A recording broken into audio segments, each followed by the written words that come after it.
അത് നിങ്ങൾ ലേഖകരാണല്ലോ, നിങ്ങൾ അന്വേഷിക്കാറോ? ഏതാണ് അവർ കണ്ടെത്തിയിട്ടുള്ളത്? ഒരു കമ്പനി മറ്റൊരു കമ്പനിക്ക് നൽകിയ സേവനത്തിൻ്റെ ഭാഗമായി അവരിൽ നിന്ന് ഈടാക്കിയ ഫീസ് അത് രഹസ്യമല്ലല്ലോ, എല്ലാം അക്കൗണ്ട് വഴിയാണല്ലോ. എല്ലാം സാധാരണഗതിയിൽ കൊടുക്കുന്ന റിപ്പോർട്ടുകളിൽ, ഇൻകം ടാക്സിൻ്റെ സ്റ്റേറ്റ്മെൻറ്റുകളിൽ ആ ഭാഗം അടക്കം ഉള്ളതാണല്ലോ. അതിലെന്താണ് വ്യത്യസ്തയുള്ളത്? അത്തരം ഒരു കാര്യം പോലും കേസിന് ഉപയോഗിക്കാമെന്നത് നമ്മുടെ രാജ്യത്ത് ഒരു പുതിയ കീഴ്വഴക്കമായി വരുന്നു. അത്രയേ ഉള്ളൂ. അത് പിന്നെ എന്തുകൊണ്ടാണെന്ന് എല്ലാവർക്കും അറിയാം. അതങ്ങ് നടക്കട്ടെ, അതിനെപ്പറ്റി കൂടുതലൊന്നും പറയാനില്ല.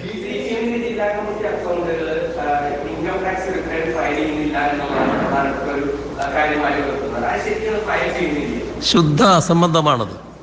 ഇവിടെ CPM-നെ പറ്റിയാണ് ഇൻകം ടാക്സുകാർ തന്നെ നേരത്തെ ഏറ്റവും നല്ല രീതിയിൽ റിക്കാർഡുകൾ തരുന്നതും റിപ്പോർട്ടുകൾ നൽകുന്നതും CPIM ആണ് എന്നപ്പോൾ രാഷ്ട്രീയ പാർട്ടിയാണ് എന്ന് അവർ തന്നെ വ്യക്തമാക്കിയിട്ടതാണ്.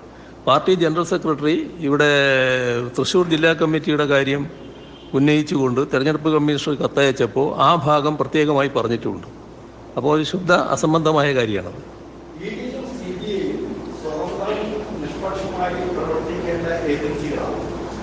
അത് അല്ല എന്നുള്ളൊരു സംശയത്തിന്റെ നേരില് പ്രധാനമന്ത്രി എന്താ പറഞ്ഞാൽ ED കണ്ടുകിട്ടിയ 90 കോടി രൂപ നിക്ഷേപകർക്ക് തിരിച്ചു കൊടുക്കും എന്ന് പറഞ്ഞ് വളരെ മണിക്കൂറുകൾക്കുള്ളിലാണ് ED ഹൈക്കോടതിയെ അറിയിച്ചിരിക്കുന്നത് ഈ 90 കോടി ഞങ്ങൾ കൊടുക്കാൻ പോകുന്നു.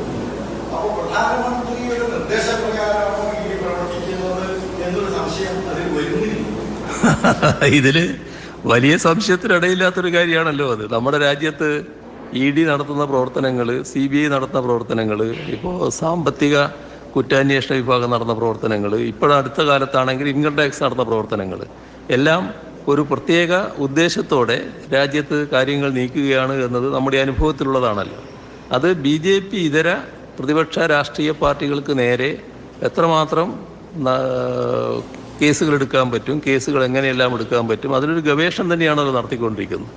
അതിൻ്റെ ഭാഗമായി ഇതിനെ ഉപയോഗിച്ചുകൊണ്ടിരിക്കുകയാണല്ലോ ഇത്തരം അന്വേഷണ ഏജൻസികളെ ആകെ. അതുകൊണ്ടാണല്ലോ ചില ഘട്ടങ്ങളിൽ സുപ്രീം കോടതിക്ക് പോലും കടുത്ത ഭാഷയിൽ ഇവരുടെ നടപടികളെ വിമർശിക്കേണ്ടി വന്നിട്ടുള്ളത്. അപ്പോൾ ഒരു പരസ്യമായ രഹസ്യമാണ് ഇതെല്ലാം. ഇവരുടെ നിർദ്ദേശപ്രകാരം കാര്യങ്ങൾ നടക്കുകയാണ്. അത് പൊതുയോഗത്തിലെ സംസാരത്തിൽ കുറച്ചുകൂടി പ്രകടമായി വന്നു എന്ന് മാത്രമേ ഉള്ളൂ. പക്ഷെ അതിനാണ് ഞാൻ നേരത്തെ പറഞ്ഞത്, അതൊരു നിയമപരമായി തീരുമാനിക്കപ്പെടേണ്ട കാര്യമാണ്. അതിലൊരു പ്രധാനമന്ത്രി പറഞ്ഞാൽ പോലും കാര്യങ്ങൾ നിയമപരമായി തീരുമാനിച്ചുകൊണ്ട് മാത്രമേ മറ്റു നടപടികളിലേക്ക് കടക്കാൻ പറ്റൂ. അങ്ങനെ സാധിക്കുമോ? അത് പ്രത്യേകമായി ചർച്ച ചെയ്യേണ്ട വിഷയമാണ്. ചർച്ച ചെയ്യേണ്ടത് ഞാനല്ല, നിയമപരമായി തീരുമാനിക്കപ്പെടേണ്ട വിഷയമാണ്. അതിനുശേഷം മാത്രമേ അതുമായി ബന്ധപ്പെട്ട് കാര്യങ്ങളിലേക്ക് കടക്കാൻ പറ്റൂ. ഏതായാലും ഞാനതിൽ ആവർത്തിച്ച് വ്യക്തമാക്കുന്നത്, കരുവന്നൂർ ബാങ്കിലെ നിക്ഷേപകർക്ക് ഒരാശങ്കയും ഉണ്ടാകേണ്ടതില്ല. ആ നിക്ഷേപം മുഴുവൻ സാധാരണഗതിയിൽ ആവശ്യപ്പെടുമ്പോൾ തിരിച്ചു കൊടുക്കുന്ന നിലയിലേക്ക് തന്നെ എത്തും.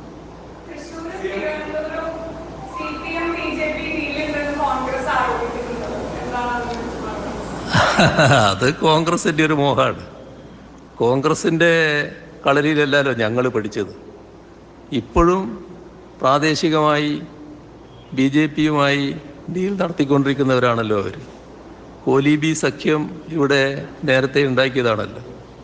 ഇപ്പോഴും ആ ശ്രമം വലിയ തോതിൽ നടത്തുകയാണല്ലോ. ഏത് വോട്ടായാലും പോരട്ടെ, അത് വർഗീയതയായാലും തീവ്ര വർഗീയതയായാലും ഞങ്ങൾക്ക് തൽക്കാലം വോട്ടാണ് പ്രധാനം. ആ വോട്ടിങ് പോരട്ടെ എന്ന നിലപാടാണ് കോൺഗ്രസ് സ്വീകരിച്ചു വരുന്നത്. അതിൻ്റെ തെളിവുകൾ ഇപ്പോൾ അടുത്ത കാലത്ത് തന്നെ വന്നല്ലോ. അപ്പോൾ അങ്ങനെയുള്ള ഒരു രാഷ്ട്രീയ ചെറ്റത്തരം കാണിക്കുന്നൊരു പാർട്ടിയല്ല CPIM. CPIM എന്താണോ നാട്ടിൽ പറയുന്നത് അത് മാത്രമേ സാധാരണഗതിയിൽ ഞങ്ങൾ നടപ്പാക്കാറുള്ളൂ. 4 വോട്ടിന് വേണ്ടി മറ്റെന്തെങ്കിലും നിലപാടെടുത്ത് ഞങ്ങൾ പോകാറില്ല. ആരെയും പ്രീണിപ്പിക്കാനും തയ്യാറാകാറില്ല.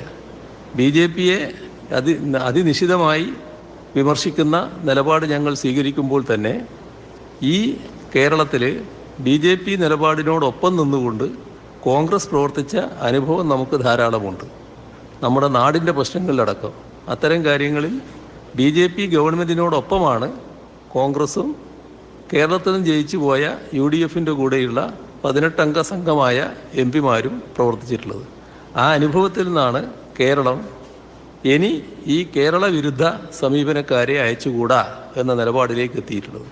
കേരളത്തിലാകെ എല്ലാ മണ്ഡലങ്ങളിലും അതിശക്തമായ LDF അനുകൂല തരംഗമാണ് അലയടിച്ചു വരുന്നത്. അത് ഇതിൻ്റെ ഭാഗമാണ്. അതാണ് നമ്മൾ കാണേണ്ടത്.